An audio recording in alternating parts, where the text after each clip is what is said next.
Hello and welcome to ज़रा हटके। मुबश्शिर जैदी और ज़रार खोड़ो का सलाम कबूल कीजिए। हमें वसतुल्लाह खान आज इस्लामाबाद से ज्वाइन कर रहे हैं क्योंकि जब से वज़ीर आज़म का ओपन हार्ट सर्जरी हुई है, इतनी इस दौरान थ्योरी सोशल मीडिया पे, टेलीविज़न मीडिया पे हमने सुन ली हैं कि समझ नहीं आती है। मुझे तो ये लगता है ज़रार कि हम बिल्कुल ही जो है ना नहीं तो इसको वसत के इस्लामाबाद होने से क्या लिंक है यार? वसत को तो हमने इसलिए भेजा था कि वो वहाँ से हकीकत पता करेंगे। असल में ओपन हार्ट सर्जरी का जो है ना क्रैश कोर्स करने के लिए हमने उन्हें भिजवाया है। क्यों वसत, आपने कोई ट्राई किया सर? कोई इंफॉर्मेशन मिली ओपन हार्ट सर्जरी के बारे में? भाई बात ये है कि सुबह 9 बजे मैं इस्लामाबाद एयरपोर्ट पे उतर रहा हूँ और इस वक्त मुझे हो गए हैं 12 घंटे। इस दौरान टैक्सी ड्राइवर से लेके और जिस गाड़ी ने मुझे डॉन के दफ्तर छोड़ा है, हर आदमी ओपन हार्ट सर्जन है और मैं इल्म की दौलत से माला माल हो के जब अगले हफ्ते कराची पहुंचूंगा तो आपके छक्के छूट जाएंगे। सर हम दोनों को सर मैं तो कहता हूँ आप छुरी तेज करके ले आए और यहाँ ही हमारी एक ऑपरेटिंग टेबल हमारे सामने है, यहाँ ही हमें काट पीट दें।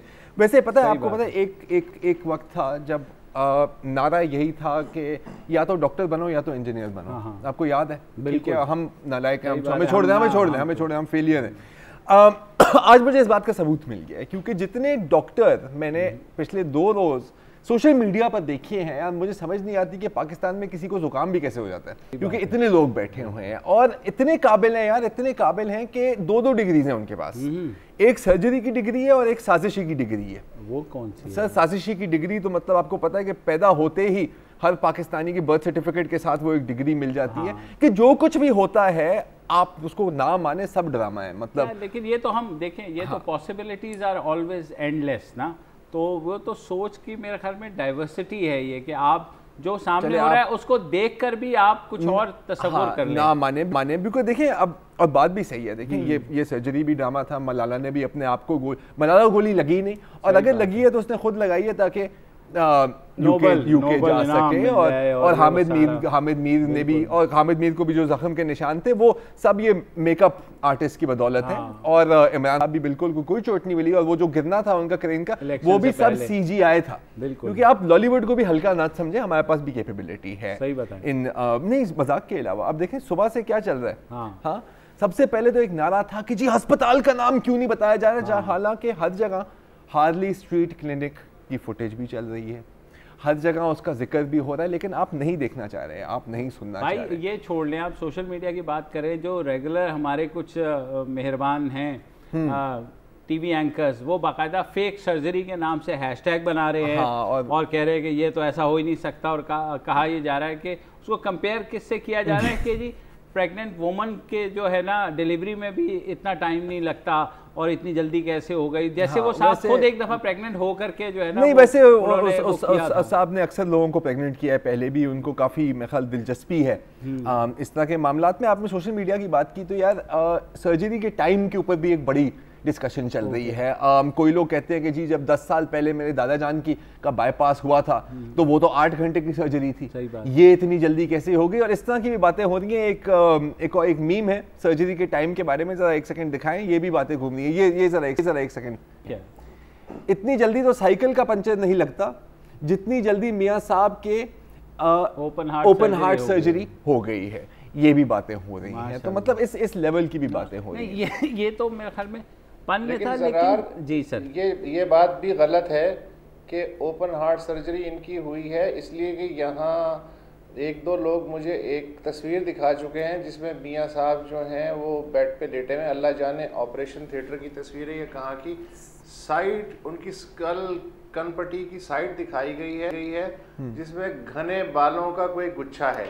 अब सवाल ये है कि लोग कह रहे हैं कि ओपन हार्ट तो गया भाड़ में, ये तो भाई ये जो बालों की सर्जरी है बेसिकली ये है, तो चीजें वसत भाई ये तस्वीर भी है। जरा एक दफा नाज़रीन को ये तस्वीर भी दिखा देते हैं, 1 सेकंड। तस्वीर इसका जिक्र वसत साहब कर रहे हैं स्क्रीन पर, और ये भी बड़ी एक मजेदार है क्योंकि आप देखें इसके अंदर सबूत का लाल दायरा नहीं है, लाल चौरस है, ये रेक्टेंगल है, लाल चश्मा है, और सब प्रूफ्स हैं, ये प्रूफ्स। तो मतलब इस लेवल की बातें भी हो रही हैं। भाई जब उसामा बिन लादेन को यहाँ आकर के एबटाबाद में मारा गया तो नहीं, जिंदा है उसामा अभी तक यार, वो तो हॉलीवुड के स्टूडियो में रहता है। उस वक्त बड़े बड़े मैंने दिफाई तज्जियाकारों को सुना कि ये हो ही नहीं सकता, मुझे लगता है वो उसामा को खुद लेकर के आए थे और ला करके उन्होंने डाला, उसके बाद वहाँ हेलीकॉप्टर उतारे, मतलब पूरा स्टेज किया गया। मुल्ला मंसूर भी खुद थक गए थे। मुल्ला अख्तर मंसूर की जो वो हुई थी उसमें मैंने सुना, मैंने लोगों से बात की, उन्होंने कहा ये हो ही नहीं सकता, ये तो मुझे लगता है अफगानिस्तान में उन्होंने ड्रोन मारा, उसके बाद जलती हुई गाड़ी को उठा करके उन्होंने सरहद पार पाकिस्तान में। जी हाँ, क्योंकि आपको पता है पूरे सरहद पे उन लोगों ने बहुत बड़ी वो कैटेपुल्ट गुलेल टाइप चीज लगाई हुई है ना, तो वो एकदम उठा के फेंक देते हैं।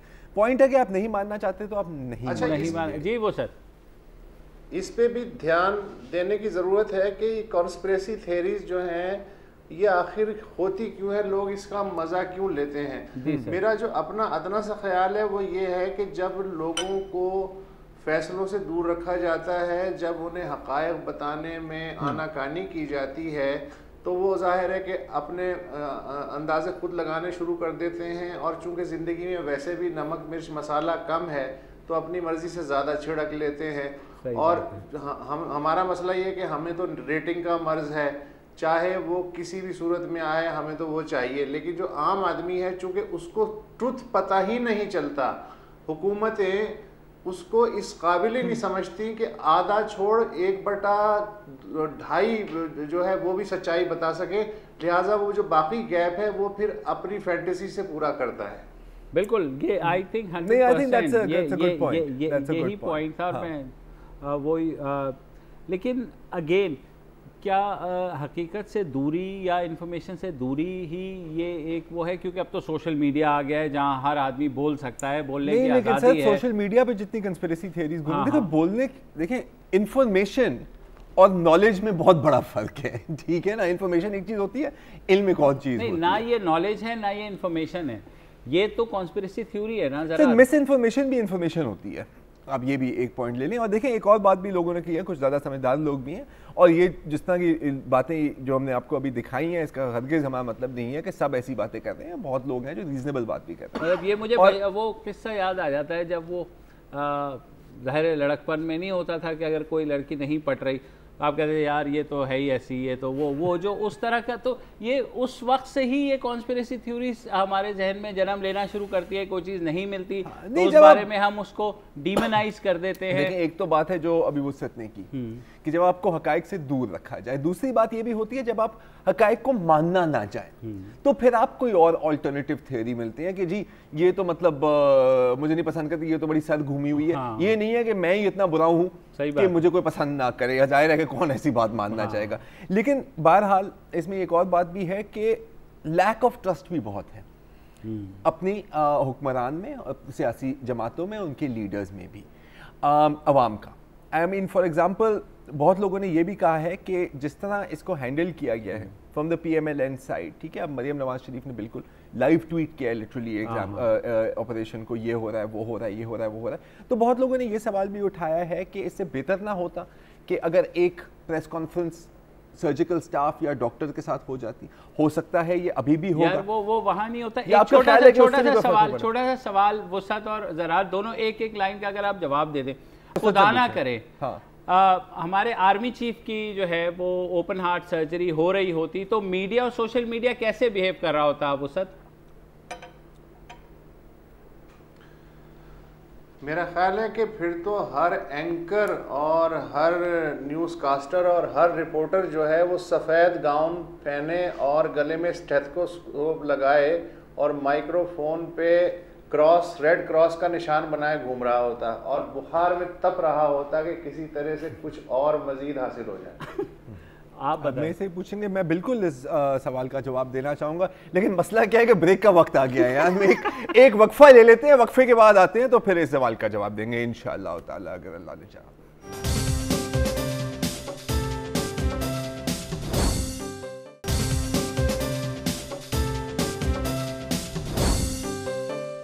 वेलकम बैक जी। अच्छा, अब कंस्पिरेसीज तो चलती रहेंगी, लेकिन आज थोड़ी सी हम असलियत पर भी बात कर लेते हैं।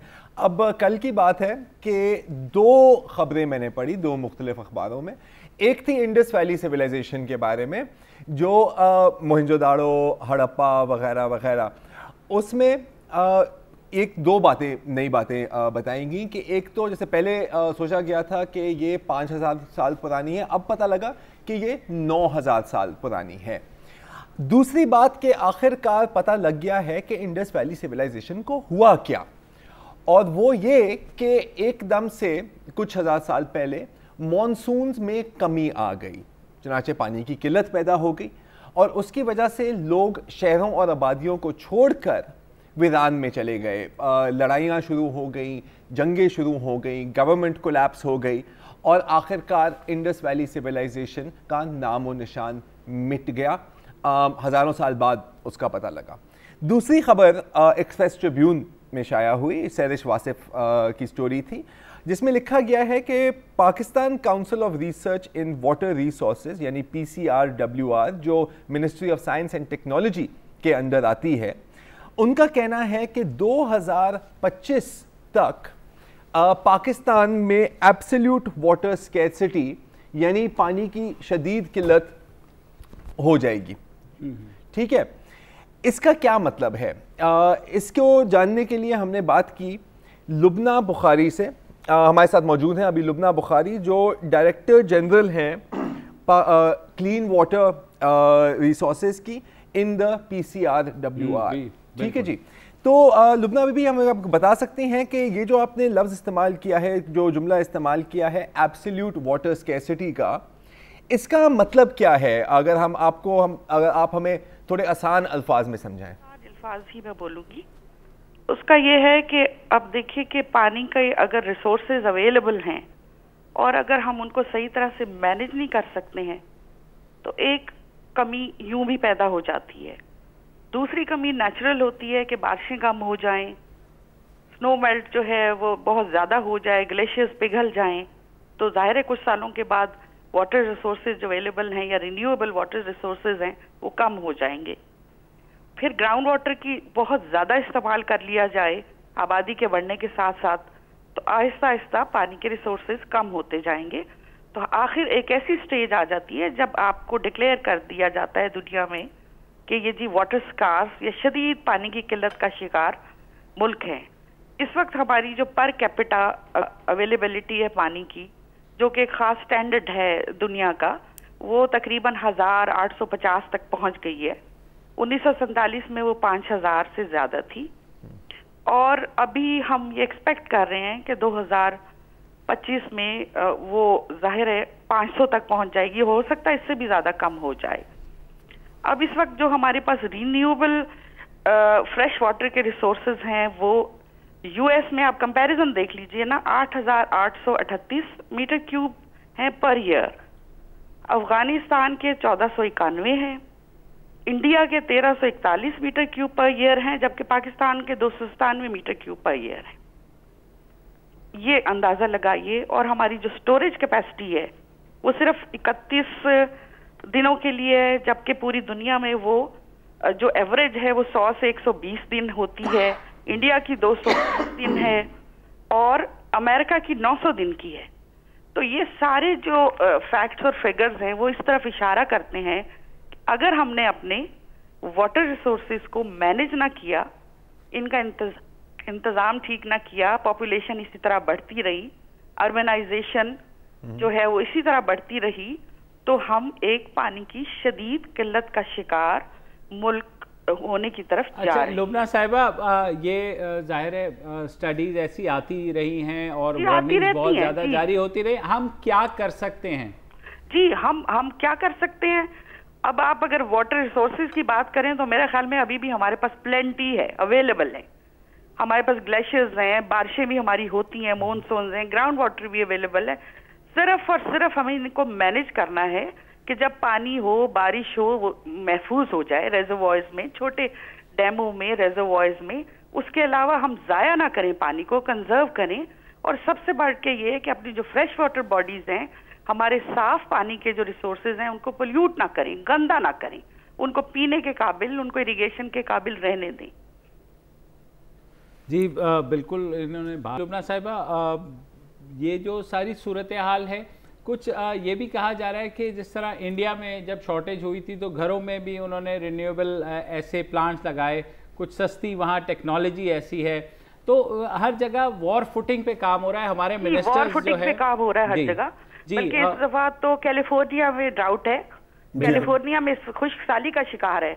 इस वक्त उन्होंने बिल्कुल बैन कर दिया है कि ना लॉन्स अपने वाटर करे, ना ही अपनी गाड़ियां धोएं, ना ही पानी, बिल्कुल उन्होंने सख्ती से बैन लगा दिया है। मकसद ये है कि हमारे पास रिसोर्सेज होते हैं, हमें उनको एहतियात के साथ, हमें उनको बहुत कायदे कानून के मुताबिक इस्तेमाल करना होता है।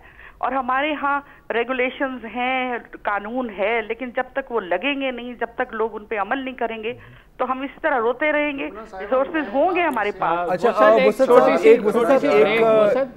छोटी सी ब्रेक लेनी है न्यूज अपडेट की। लुबना साहिबा भी हमारे साथ हैं, वो सब कुछ आपसे सवाल भी पूछना चाहेंगे। एक छोटी सी ब्रेक के बाद वापस आते हैं।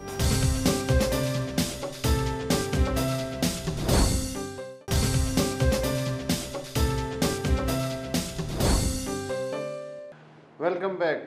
बात हो रही है पाकिस्तान जैसे ममालिक में पानी की कहत साली की, और हमारे साथ मौजूद हैं वाटर कंजर्वेशनिस्ट लुबना बुखारी साहिबा। लुबना बुखारी साहिबा, पाकिस्तान में ऐसे कई इदारे हैं जो बर वक्त वार्न करते हैं, ढंडोरा पीटते हैं, हांका लगाते हैं, चीखो पुकार करते हैं, डराते हैं, धमकाते हैं ताकि लोग सुधर जाएं, लेकिन जाहिर है आपको भी पता है कि हम लोग इस तरह नहीं सुधरते।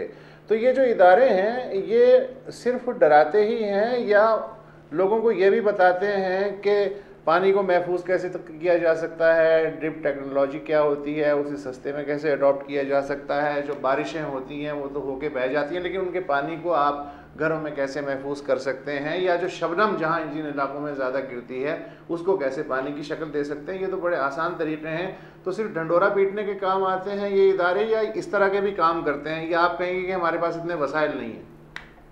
जी, Pakistan council of research in water resources जैसे इदारे जो रिसर्च के इदारे हैं, इनका मकसद ये होता है कि इस तरह की टेक्नोलॉजीज़ को पहले खुद रिसर्च करें, उसके बाद आवाम तक उसको पहुंचाएं, उसके फ़ायदे और नुकसानात बताएं चीज़ों के बारे में। अब ये है कि हम ये इदारे सब काम कर रहे हैं और गवर्नमेंट तक भी अपनी पॉलिसीज़, गवर्नमेंट की पॉलिसीज़ तक भी ये पहुंचाते हैं अपनी रिकमेंडेशंस। लेकिन ये है कि मसाइल पाकिस्तान के इतने ज़्यादा हैं कि उस तरह से वो लगता है कि इनका इतना मुफीद किरदार अपना अदा नहीं कर सकते जिस तरह से होना चाहिए। बाकी ये है कि ड्रिप इरिगेशन है, ये स्प्रिंकलर इरिगेशन है, रेन वाटर हार्वेस्टिंग है, इस सब के ऊपर पाकिस्तान में बहुत ज़्यादा काम हो चुका है। ख़ास तौर पे Pakistan council of research in water resources ने वाटर क्वालिटी मॉनिटरिंग की है, 23 सिटीज़ की, 10,000 वाटर सप्लाई स्कीम्स की, उसके अलावा चोलिस्तान में पानी के रिजर्वॉयर्स बनाए हैं। और ये सब हम डिमॉन्स्ट्रेशन के लिए बनाते हैं कि देखें, और गवर्नमेंट के जो इदारे, डेवलपमेंट के इदारे हैं, वो इनको नकल करें या इनको आगे लेके चलें, या आवाम जो हैं वो इससे मुस्तफीद हों। और होते भी हैं, ज़ाहिर टेक्नोलॉजी का दौर है, लोग नेट पे बैठे हैं, हर वक्त हर चीज़ देख रहे होते हैं, एवरीबॉडी इज़ अवेयर। अब तो सब लोगों को सब कुछ मालूम है। अब हम जानबूझ के आंखें बंद कर लें और ये सोचें कि मेरे हिस्से का काम कोई और करेगा, उसके हिस्से का काम कोई और करेगा, तो फिर ये कुछ नहीं होगा। अगर हर शख्स, हर इदारा अपनी जिम्मेदारी कबूल करे और वो मामले की संजीदगी को गौर से देखे, उसके ऊपर गौर व फिक्र करे और उसको आगे लेके चले, तो ये सब मसले इतने बड़े नहीं हैं। ज़्यादातर मसाइल मैनेजमेंट के हैं, वसाइल के भी। लुबना साहिबा, वो हर शख्स कहाँ से ढूंढ के लाएं? मैं हूँ, मतलब मैं अपने हिस्से का काम कर रही हूँ, आप अपने हिस्से का काम कीजिए। मुझे याद है, सॉरी टू कट यू, कि जब ये हुकूमत आई थी तो ख्वाजा आसिफ जो कि वाटर एंड पावर के मिनिस्टर थे, उन्होंने पार्लियामेंट में खड़े होकर बयान दिया था कि आइंदा इस खित्ते में जो जंग होगी वो पानी के मसले के ऊपर होगी। तमाम खित्तों में इस बात को 3 साल हो गए, ठीक है, और वी वर एक्सपेक्टिंग कि जाहिर है अगर एक मिनिस्टर लेवल पे आके एक शख्स ये बयान दे रहा है तो he is sensitive to whatever is happening. लेकिन उसके बाद हमने बजट दर बजट, और अब ये चौथा बजट है इस हुकूमत का, इसके अंदर कोई ऐसी चीज़ें रखी नहीं गई। तो हम क्या समझें यहाँ पे कि वो हर शख्स, जाहिर है मैं ये नहीं कह रहा आपका इदारा रिसर्च के हवाले से, लेकिन एक पूरी चेन बनती है ना मोहतरमा, बिल्कुल ठीक, कहीं ना कहीं चेन ब्रेक हो जाए तो वो काम तो नहीं पूरा होता। अब देखिए, जो डिसीजन मेकिंग का लेवल है या जो लेवल है गवर्नमेंट का या हमारे सियासतदानों का, वो सबसे ज़्यादा पावरफुल है। वो बजट बनाते हैं, मंसूबे अप्रूव करते हैं, तो हम जो प्रायोरिटीज, सबको पता है कि पानी सबसे बड़ी प्रायोरिटी है और गवर्नमेंट काम कर भी रही है। ये जो फिल्ट्रेशन प्लांट्स बहुत सारे मुल्क में लगे हैं अवेयरनेस के बाद, उसके अलावा साफ पानी के मंसूबे और इस तरह के बहुत से मंसूबे पानी में आए, खास तौर पर वाटर क्वालिटी के हवाले से। लेकिन जहां तक बात है वाटर कंजर्वेशन की और स्टोरेजेस की, वो सबसे ज़्यादा इम्पॉर्टेंट है और उसको सबसे ज़्यादा प्रायोरिटी देनी चाहिए। हर चीज़ को पीछे रख के, हर तरह के खदशात को पीछे रख के हमें इस टाइम स्टोरेज बढ़ाने की ज़रूरत है अपनी, क्योंकि जब स्टोरेज बढ़ जाएगी तो वाटर क्वालिटी के मसले भी हल हो जाएंगे और वाटर कंजर्वेशन के मसले भी हल हो जाएंगे। अच्छा लुबना बेबी, एक आखिरी सवाल। अब ये तो आप बात कर रहे हैं ना गवर्नमेंटल लेवल की, अब फर्ज करें कि कोई बैठ के शो सुन रहा है, आपकी बातें सुन रहे हैं और चले कराची में तो बारिश होती नहीं है, कराची की बात आप छोड़ दें, किसी ऐसे इलाके में बैठा हुआ है जहाँ पे बारिश होती है और कहता है कि यार ये जो बारिश का पानी है कम से कम मैं अपने जाती इस्तेमाल के लिए इसको किसी तरह महफूज कर सकूँ, तो आप उनको क्या रिकमेंड करेंगे? जी, हम उन्हें ये रिकमेंड करेंगे कि इदारे हैं यहाँ पर, जैसे एनडीए काम कर रहा है और उसके अलावा हम भी उनको देते हैं टेक्निकल सर्विसेज। अगर वो चाहें तो हमसे कांटेक्ट करें, हम उनका पूरा प्लान या बहुत ही कम पैसों में, जिसे कहते हैं ना सस्ता किस्म का, उनको अर्जा किस्म का प्लान बना के देंगे कि वो अपने घर में अपनी रूफ टॉप पे जो है वो उसको पानी को जमा करें और उसको इस्तेमाल करें, मिक्स करके इस्तेमाल करें। ज़ाहिर है वो पानी, उसके अंदर मिनरल्स वगैरह तो होते नहीं, पीने के काबिल नहीं होता, लेकिन वॉशिंग के लिए, धोने के लिए, बर्तन धोने के लिए, कपड़े धोने के लिए, घर के आम इस्तेमाल में आ सकता है वो। और बहुत ज़्यादा हम इसको इस चीज़ को फैलाएं, जो रेन वाटर हार्वेस्टिंग है या roof top rain water harvesting है। और ये सहराओं में तो उसी के जरिए गुजारा हो रहा है, आप देख रहे हैं, क्योंकि और कोई जरिया नहीं है। जमीन का पानी बेहद नमकीन है, अगर आप बारिशी पानी जखीरा नहीं करेंगे तो आपका गुजारा नामुमकिन है। अब थर में भी अगर यही प्लान लेके गवर्नमेंट चले तो अगर बड़े तो नहीं, छोटे रिजर्वॉयर्स बना दिए जाएं तो उनका ये है कि चलो उनके लिए साल भर के लिए पानी जमा हो जाता है गरीब लोगों के लिए। बहुत शुक्रिया लुबना साहिबा, आपने बहुत एक्सप्लेन कर दिया बहुत आसान अल्फाज में। वसत के पास कुछ डिटेल्स हैं, वसत जो आप कह रहे थे ज़रा बताइएगा। असल में बहुत सारी बातें तो लुबना साहिबा ने कर दी और आपके सवालों की शक्ल में भी आ गई हैं। मैं बात को थोड़ा सा आगे बढ़ाने की कोशिश करता हूँ। मसलन बेहिसी का जो आलम है उसकी जानिब मैं तवज्जो दिलाना चाहता हूँ कि IMF की रिपोर्ट है 2015 की, उसमें पानी के इस्तेमाल के बारे में। उसके मुताबिक पाकिस्तान इस वक्त पानी की फीकस सबसे ज़्यादा मिक़दार इस्तेमाल करने वाला दुनिया में चौथा बड़ा मुल्क है और पानी की किल्लत का शिकार तीसरा बड़ा मुल्क है। ये पिछले साल की रिपोर्ट है। और एक और रिपोर्ट के मुताबिक पाकिस्तान में अगर सिर्फ जो मौजूदा नहरी निज़ाम है उसकी ही लाइनिंग प्रॉपरली कर दी जाए और उसी की सफाई कर दी जाए तो हमें सालाना 75 मिलियन एकड़ फुट पानी की बचत हो सकती है, जबकि हमारा खसारा जो है वो थोड़ा सा ज़्यादा है, 83 मिलियन एकड़ फुट। तो हमारा खसारा अगर सिर्फ नहरें ही पक्की कर दी जाएं तो 90% जो है कल भी ठीक हो सकता है।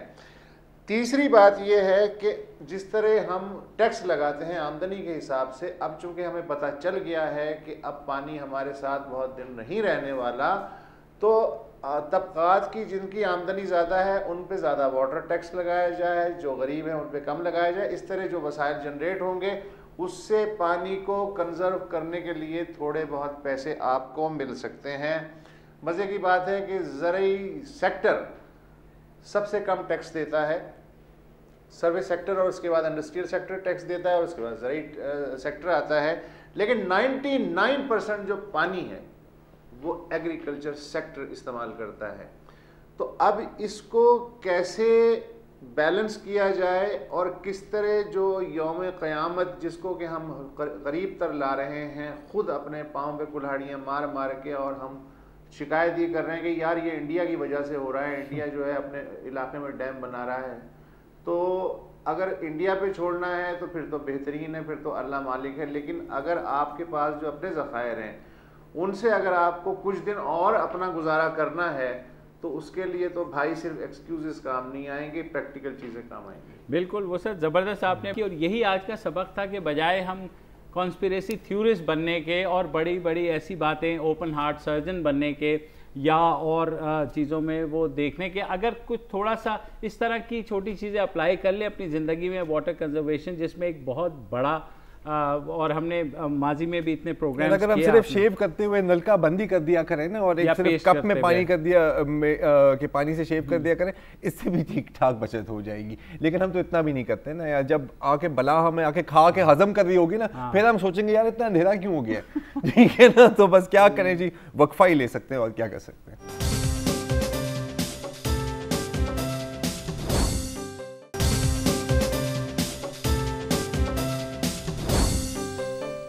Welcome back. अच्छा, कभी कभी ज़िंदगी में इतनी टेंशन होती है कि कोई भी इंसान, मैं आप मुबश्शिर ज़ैदी तो नहीं थकते, लेकिन कोई भी इंसान थक जाता है, कहता है कि यार काश मैं इंसान ही ना होता। अभी बचपन में अक्सर मैं सोचता था कि मुझे सुबह सवेरे जाग कर स्कूल जाना पड़ता है, ये जो बिल्ली यहाँ पे बैठी हुई है इसको तो स्कूल नहीं जाना पड़ता, काश मैं बिल्ली होता। क्यों? हाँ, अभी भी मैं कभी कभी सोचता हूँ काश मैं परिंदा होता, कि मतलब मैं बोर हो गया हूँ, ट्रैफिक में फंस गया हूँ, बस मैं उड़ के कहीं चला जाऊँ। अब 99.9% लोग इसको ख्याल तक ही रखते हैं, ख्वाहिश तक ही रखते हैं, लेकिन एक 0.001% है जो कहते हैं नहीं यार, सिर्फ सोचने से कोई कुछ नहीं होता, इस पर अमल भी करना चाहिए। कौन है सर? ऐसे एक शख्स हैं थॉमस थ्वेट। थॉमस थ्वेट ने कहा, एक दफ़ा वो अपनी भांजी के कुत्ते के साथ बैठे हुए थे, बड़ी टेंशन में थे, बड़े उदास थे। उन्होंने कहा कि यार काश मैं भी तुम्हारी तरह होता, मतलब भांजी की तरह नहीं, भांजी के कुत्ते की तरह, कि मुझे टेंशन नहीं होती। तो उसने पहले सोचा कि मैं अब एक जानवर बन जाता हूँ। तो पहले उसने सोचा कि मैं हाथी बन जाऊँ, वो बड़ा मुश्किल काम था। फिर उसने कहा कि नहीं, मैंने बकरी बनना है। तो अगर आप ये विजुअल देखें, ये है थॉमस थ्वेट साहब। इन्होंने काफ़ी खर्चा किया है, एक पूरा सूट बनाया है कि वो बकरियों की तरह चल सकें और चर भी सकें। पूरे 7 दिन स्विस एल्प्स में इन्होंने एक हर्ड ऑफ गोट्स के साथ टाइम गुजारा है, और वहाँ पर जाते थे, उनके साथ सोते थे, उनके साथ घूमते थे, और उनके साथ घास भी खाते थे। जिसमें थोड़ा मसला है, उन्होंने किताब भी लिखी है 200 सफ़ों की, माई लाइफ एज अ गोट। उसमें कहते थे कि सबसे बड़ा जो मसला था ना, ये घास का मसला था, क्योंकि मेरे से हज़म नहीं होता, क्योंकि ज़ाहिर है मेरा निज़ाम हज़म मुख्तलिफ है और बकरियों का निज़ाम हज़म कुछ और होता है। और लेकिन आखिरकार उनको ये भी पता लगा कि उनकी एक दोस्त भी बन गई बकरियों में से, जो उनका बड़ा ख्याल व्याल रखती थी। और एक कहानी, वो एक वाक़या बयान कर रहे हैं कि घास खा रहे थे और एकदम इनको गलती कर दी और सारी बकरियां को घूरने लग गई। उनको बड़ी टेंशन हुई कि बड़ी तेज़ सींग है, मेरे पे हमला नहीं करते। तो उसकी दोस्त बकरी सामने आ गई और फिर सब बल्ले बल्ले हो। खबरदार किसी ने मेरे यार, तो वो बकरी भी एंड अप कोई इनकी मुझे नहीं पता सर, अब वो पता है, आपको पता है हम ऐसी बातें नहीं हो सकती हैं टीवी पे, क्या हो गया था। एनीवे, ये तो एक शख्स है, ख्याल है कि ये बहुत क्रेजी हैं, तो ऐसा नहीं, आपको इससे भी आगे की बात बताते हैं।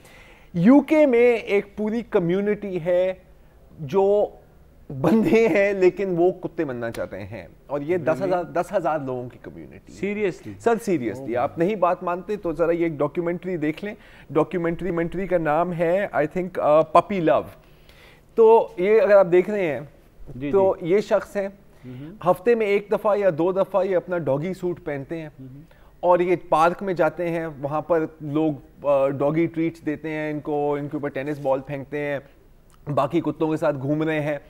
और इनका कहना है कि जी ये मतलब मेरी एक, आप मुझे अंडरस्टैंड करें, ये मेरी कोई, मैं पागल नहीं हूँ, लेकिन कभी कभी इंसान होने का इतना बोझ होता है कि मैं कहता हूँ कि यार कोई सिंपल लाइफ होनी चाहिए। और जब मैं अपने कुत्ते वाला सूट पहनता हूँ, और कोई बहुत एडवांस सूट्स हैं, ये वाला जो आप देख रहे हैं 4000 पाउंड का सूट था। कोई सूट है जिसके अंदर एक इलेक्ट्रॉनिक टेल भी है और वो आप हिला भी सकते हैं उसके साथ, मतलब बड़ी जदीद टेक्नोलॉजी इस्तेमाल हुई है यहाँ पे। हल्का काम नहीं है, ये नहीं है कि सिर्फ मास्क पहन के आप घूम रहे हैं, नहीं, ये चाइना कॉपी नहीं है, ये मेड एज जापान वाला है, फर्स्ट कॉपी का माल है। तो कहते हैं कि जी जब हम जाते हैं पार्क में तो हमें एक और किसी चीज की फिक्र नहीं होती, हमें सिर्फ खुशी हो जाती है, किसी ने टेनिस बॉल भेज दिया तो हम भौ करके टेनिस बॉल के पीछे भाग लेते हैं। एक है टॉम। अच्छा, बाय द वे इनकी एक ब्यूटी कॉन्टेस्ट भी होता है, मिस्टर पपी यूके। तो जो इस साल मिस्टर पपी यूके बने, उनका नाम है टॉम। और ये पहली जो शादी होने वाली थी वो इसी चीज से टूटी है, क्योंकि उसने अपने मंगेतर के पास गया, उसने कहा कि जी मैंने तो कुत्ता बनना है।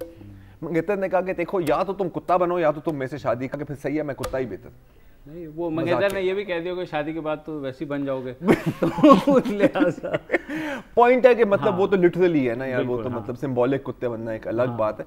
तो इनके साथ ये हुआ, अब ये अल्हम्दुलिल्लाह बहुत तरक्की की है, अब ये मिस्टर पपी यूरोप में भी कंटेस्ट करेंगे। तो मतलब देखें हम यहाँ पे मतलब पानी के पीछे पड़े हुए हैं, हमें पैनामा लीक्स की टेंशन है, हमें वजीर आजम की ओपन हार्ट सर्जरी की टेंशन है, इन लोगों को देखो यार मतलब वैसे ये सिर्फ गोरों का काम है, आई एम सॉरी टू से। आपको अगर कोई ऑप्शन दी जाए तो आप क्या बनेंगे? जस्ट ये मैं तो कौवा बनूंगा। अच्छा वो भी कराची में, क्योंकि इस शहर में कौवों की बड़ी अयाशी है। हर जगह कचरा है, मतलब आप समझे कि हर कोने पर बुफे है आपका और फ्री। सही बात हाँ, और दूसरी बात है कि यार कौवे एक दूसरे का बड़ा ख्याल रखते हैं, बकायदा माफिया है। आपने कभी देखा है कि आपने कभी किसी कौवे को गलती से एयर राइफल से या किसी चोट कर, अगले दिन सारे खड़े होते हैं कि ओए तूने मेरे भाई को हाथ लगाया, और फिर अटैक करते हैं ऊपर। आप क्या बनना चाहेंगे? मैं मगरमच्छ पड़े हुए हैं बस पड़े हुए हैं तो पड़े हुए हैं। 2025 तक पानी नहीं होगा, तुम कहाँ होगे? क्या लोगों के स्विमिंग पूल या बाथटब में घूम रहे होगे? बस या तो लोग फिर मेरे मुंह में होंगे। नहीं बस मेरा ख्याल है इतना ही है। चलें जी, हम इस पर मजीद ख्याल करते हैं। अभी के लिए शो का टाइम खत्म हो गया, अब आपसे मिलेंगे कल इसी वक्त।